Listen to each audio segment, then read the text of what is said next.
Hello વિદ્યાર્થી મિત્રો, સ્વાગત છે તમારું અમારી આ યુટ્યુબ ચેનલમાં। આજે આપણે આ વિડીયોમાં ધોરણ 3 વિષય ગણિત સ્વાધ્યાય પોથીનું સોલ્યુશન જોવાના છીએ, જેમાં પ્રકરણ 10 પેટર્નની રમત આપણે આગળના 1 થી 9 પ્રકરણનું સોલ્યુશન કરી ચૂક્યા। હવે પ્રકરણ 10 આવ્યા। જો તમે અમારી યુટ્યુબ ચેનલમાં નવા હોવ તો સૌપ્રથમ ચેનલને સબસ્ક્રાઇબ કરી દેવા વિનંતી। જોઈશું હવે પ્રકરણ 10 પેટર્નની રમત, જેમાં પહેલો પ્રશ્ન યોગ્ય વિકલ્પ પસંદ કરો। આપણે પ્રશ્ન આપેલો છે અને નીચે 3 ઓપ્શન આપેલા છે। પહેલું ગોળ, ત્રિકોણ, લંબચોરસ। ગોળ પછી અહીંયા શું આવશે? ત્રિકોણ અને લંબચોરસ, તો જવાબ આવશે બી। બીજું આમ એરો આપેલો છે, પછી આમ ઊભો ત્રાંસો, હવે શું આવશે? આ બાજુ, હવે તો જવાબ આપણો આવશે સી।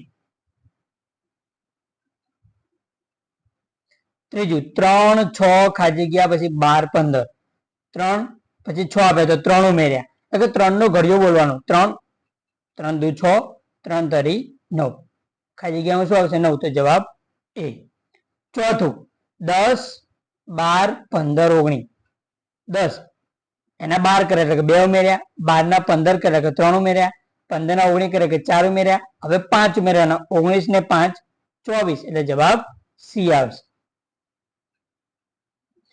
પાંચમું ક ખ ગ પછી ડબલ ક, તો પછી શું આવશે? ડબલ ખ, એટલે કે જવાબ એ। છઠ્ઠું બે અંકની મોટામાં મોટી બેકી સંખ્યા ખાલી જગ્યા છે। બે અંકની મોટામાં મોટી બેકી સંખ્યા, હવે બે અંકની મોટા મોટી સંખ્યા જોવા જઈએ તો 99 થાય, પણ 99 શું કહેવાય? એકી કહેવાય, એટલે એના આગળની 98 એ સૌથી મોટામાં મોટી બેકી સંખ્યા છે બે અંકની। બીજું પેટર્ન પૂર્ણ કરો।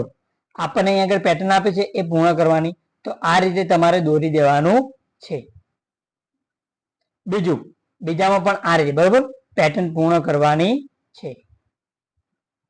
શું કરવાનું? તો તમારે વિડીયોને સ્ટોપ કરીને પૂરી દેવાનું છે। ત્રીજું ત્રિકોણ, ચોરસ, પંચકોણ, પછી શું કરશું આપણે? ષષ્ઠકોણ। ત્રિકોણ, ચોરસ, પંચકોણ, પછી ષષ્ઠકોણ આકાર આવે। ચોથું 5 7 9, બધામાં 2 2 ઉમેરાય તો 9 માં 2 ઉમેરાય તો 11, 11 માં 2 ઉમેરાય 13, 13 માં 2 ઉમેરાય તો 15, એ રીતે લખવાનું છે। પાંચમું 8 16 24, તો 8 નો ઘડિયો બોલો, 8 1 8, 8 2 16, 8 3 24, 8 4 32, 8 5 40, 8 6 48। છઠ્ઠું 47 ના કેટલા થયા? 44, એટલે કે 3 ઓછા કર્યા, 44 થી 3 ઓછા કરે તો 41, એમાંથી 3 ઓછા તો 38, 35 32, આ રીતે લખવાનું છે। આગળ સાતમું 10 ના 25 કર્યા, 25 ના 40, એટલે કે કેટલા ઉમેરતા જાય? 15 15 ઉમેરતા જાય, તો 40 પછી 15 ઉમેર તો 55, 70 ને 85। આઠમું 2 3 6 11, 2 ના 3 કર્યા એટલે 2 માં 1 ઉમેર્યો, 3 માં બીજા 3 ઉમેર્યા, 6 માં કેટલા ઉમેર્યા? 5, એટલે કે એકી સંખ્યા ઉમેરતું જવાનું, 1 3 5, પછી કેટલા ઉમેરવાના? 7, 11 માં 7 ઉમેર તો 18, બરાબર, એ રીતે એકી સંખ્યા ઉમેરતું જવાનું, તો 27 અને 39 આવશે। નવમું રવિવાર, પછી સોમવાર ના લીધો મંગળવાર, પછી બુધવાર ના લીધો ગુરુવાર, શુક્રવાર ના લીધો શનિવાર, તો રવિ પછી સોમ, મંગળ પછી બુધ, આ રીતે લખવાનું છે। આગળ ત્રીજું 40 થી 56 વચ્ચે આવતી બેકી સંખ્યા લખો। હવે બેકી સંખ્યા એટલે જેનો એકમનો 0 2 4 6 8 આવી સંખ્યા હોય એવી સંખ્યાને શું કહીશું આપણે? બેકી સંખ્યા। તો 40 થી 56 વચ્ચે આવતી બેકી સંખ્યાઓ કઈ? તો 42 44 46 48 50 52 ને 54। આગળનો ચોથો 74 વત્તા 11 કરતા મળતી સંખ્યા લખી તે એકી છે કે બેકી તે કહો। બંનેનો સરવાળો કરવાનો, તો સરવાળો કેટલો થાય? 85, હવે 85 એટલે એકમનો અંક 5, સંખ્યા કેવી કહેવાય? એકી। આગળ જોઈએ પાંચમું ક ન ખ મ ગ ન, ગ ન ચ મે છ સે, છુપાયેલા વાક્યને શોધો। આમાં જે છુપાયેલું વાક્ય છે શું કરવાનું? શોધવાનું। તો છુપાયેલું વાક્ય કેવું બનશે? નમન નમે છે, આમાંથી કયું વાક્ય બનશે? નમન નમે। આગળ જોઈએ છઠ્ઠું 1 આ 2 વ 3 તી ચા કાપલે 627 જ્યાં 8 છે. છુપાયેલા વાક્ય આમાંથી છુપાયેલું વાક્ય તો આવતીકાલે રજા છે, આવું વાક્ય મળશે. 7મું અહીંયા આગળ વાક્ય આપેલું છે, આ વાક્યને પોતાની રીતે ખાનગી સંદેશામાં ફેરવો. તો આ રીતે આપણે બનાવવાનું છે. 8મું નીચે આપેલી નદીઓના નામને કક્કાવારી પ્રમાણે ગોઠવો.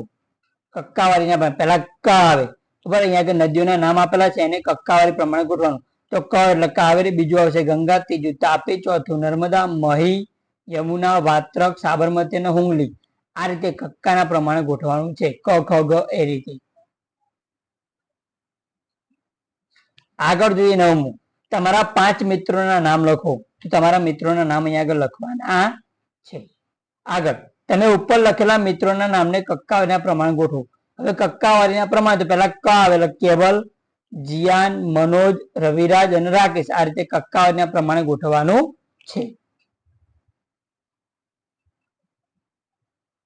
આગળ નીચે આપેલ પેટર્નમાં કયા આકારનું પુનરાવર્તન થાય છે તે આકાર આપેલ બોક્સમાં દોરો. બરોબર, તો અહીંયા આગળ કયો આકાર આપેલો છે આપણને? બરોબર, તો ષષ્ઠકોણ. કયો આકાર આપેલો છે? ષષ્ઠકોણ. આ રીતે આકાર આપેલો છે. બધામાં એ આકાર પુનરાવર્તન થાય છે. જોઈએ હવે આગળનો પ્રશ્ન 12મો. નીચે આપેલી કઈ પેટર્નમાં તમને 10-10 નો વધારો જોવા મળે છે? 10-10 નો વધારો જોવા મળે છે. તો સી માં 154, 164, 174, 184. 10-10 નો વધારો જોવા મળે. આગળ જોઈએ તો 13મું તમારા વર્ગની કુલ સંખ્યામાંથી 2 બાદ કરતા મળતી સંખ્યા એકી છે કે બેકી? મારા વર્ગની કુલ સંખ્યા 30 છે. હવે આમાંથી 2 બાદ કરવાના. 30 માંથી 2 બાદ કરીએ તો 28. હવે 28 એટલે એકમનો અંક 8. તો સંખ્યા કેવી કહેવાય? બેકી. કેવી કહેવાય? બેકી. 14મું નીચેનામાંથી કઈ પેટર્ન વિકસતી પેટર્ન છે? વિકસતી પેટર્ન એટલે કે વિકાસ થતો હોય તો ડી. એમાં પાંદડાની સંખ્યા વધતી જાય છે. 15મું પેટર્ન પૂર્ણ કરો. 5 + 6 એટલે 11, 7 + 8 એટલે 15, 9 + 10 એટલે 19, 11 + 12 તો 23. હવે શું કરશું? 13 + 14 એટલે 27.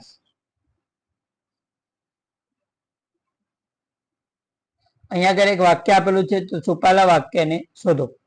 હું ધોરણ 3 માં ભણું છું. આમાં વાક્ય મળે. હું ધોરણ 3 માં ભણું છું. એ ઉપરનામાંથી આપણને મળશે.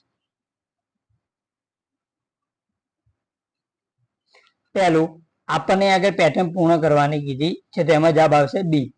બીજું અહીંયા આગળ આપણને પેટર્ન પૂર્ણ કરવાની કીધી 6 પ, પછી 6 પ 6 પ જપ, તો જપ જપ બી જવાબ આવશે. ત્રીજું 1 2 3 5 8 13, તો જવાબ આવશે સી 21. ચોથું 4 10 18 28 40, તો આમાં જવાબ આવશે 54 એ. પાંચમું બરાબર, અને છઠ્ઠું આ બંને તમારે જાતે કરવાના છે. બરાબર, પેટર્ન પૂર્ણ તમારે જાતે કરવાની છે. આગળ જોઈએ 7મું. અહીંયા આગળ આપણે વાક્ય આપેલું છે, એમાં છુપાયેલા વાક્યને શોધો. તો હું ખૂબ ખુશ છું. ઉપરના વાક્યમાં કયું છુપાયેલું વાક્ય છે? હું ખૂબ ખુશ છું. 8મું ગાંધીનગર, સુરત, રાજકોટ, અમદાવાદ, ભાવનગર આપેલ શહેરોને કક્કાઓના ક્રમમાં ગોઠવો. તો પહેલા બરાબર કક્કાઓના ક્રમમાં ગોઠવવાનું. તો પહેલા અ આ ઈ ઉ એ બરાબર સ્વર વાળું આવશે. પેલા અમદાવાદ આવશે, ગાંધીનગર, ભાવનગર, રાજકોટ અને સુરત. 9મું પેટર્ન પૂર્ણ કરો. 30 25 21 18. અહીંયા આગળ ઘટતા જાય. શું થાય છે? ઘટતા જાય છે. તો 30 માંથી 25 થયા, 5 ઘટ્યા. 25 ના 21 થયા એટલે 4 ઘટ્યા. 21 ના 18 થયા એટલે 3 ઘટ્યા. હવે 2 ઘટાડવાના એટલે 16 થાય. પછી 1 ઘટાડવાનો એટલે 15. આ રીતે પેટર્ન પૂર્ણ કરવાની છે. 10મું પેટર્ન પૂર્ણ કરો. 62 ના 64 થયા એટલે 2 વધ્યા. 64 ના 68 થયા એટલે 4 વધ્યા. 68 ના 74 થયા એટલે કેટલા વધ્યા? 6. બરાબર, એ રીતે આગળ વધારતું જવાનું. તો 82 અને 92 જવાબ આવશે. જો તમને આ વિડીયો ગમ્યો હોય તો વિડીયોને સૌપ્રથમ લાઈક કરી દો. આ વિડીયો તમારા મિત્રોને શેર કરો અને એક મસ્ત એવી કોમેન્ટ લખો, જેથી મને નવા વિડીયો બનાવવાનો પ્રોત્સાહન મળે. અને ચેનલ સબસ્ક્રાઇબ કરી દેવા વિનંતી. Thank you.